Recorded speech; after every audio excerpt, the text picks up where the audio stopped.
السلام عليكم ورحمة الله تعالى وبركاته. اليوم إخواني الكرام سأقدم لكم أقوى وأسهل منهجية للتحليل الفلسفي للمستويات الأولى بكالوريا والثانية بكالوريا. في البداية إخواني في المقدمة اكتب يندرج النص أو القول أو السؤال في سياق. النص أو القول أو السؤال هو النص الذي أنت بصدده، أو القولة التي وضعوها لك في الامتحان، أو السؤال الذي طرح عليك في سياق درس، إما مفهوم اللغة أو الحق أو الحقيقة إلى غير ذلك من الدروس. وهذا هذا الدرس يعالج مسألة أساسية وهي الإشكالية. مثلا أضع هل اللغة أداة تواصل، أو الحقيقة مفهوم عام، أو أضع الحق هو وجه من أوجه السياسة مثلا.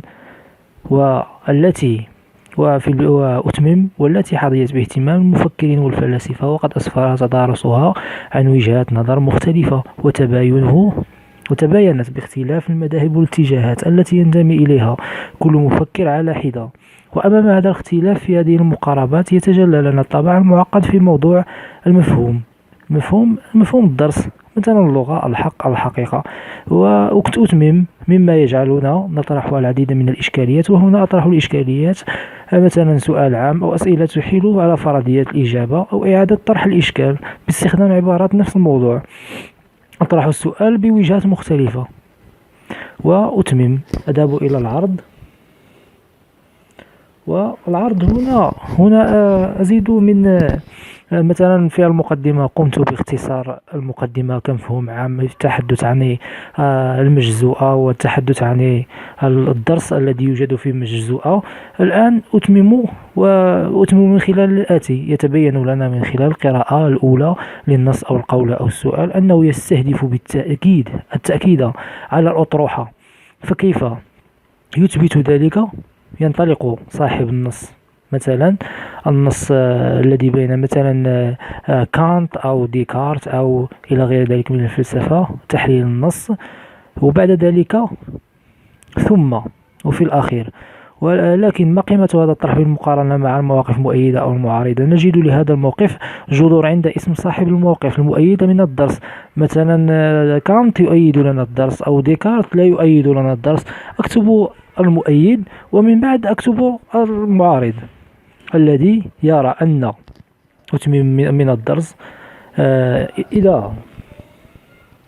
إذا كان المنظور السابق محقا إلى حد ما، حين اعتبر أن الأطروحة السابقة، فإن دراسة هذه الإشكالية التي بين أيدينا من كل أبعادها تقتضي أن تحللها في الاكتشافات المتعددة، ودون الاكتفاء بالنظر في المجال الخاص مهما كانت أهميته. وفي هذا الإطار نجد أن اسم صاحب الرأي المعارض يؤكد أن موقفه من التأكيد.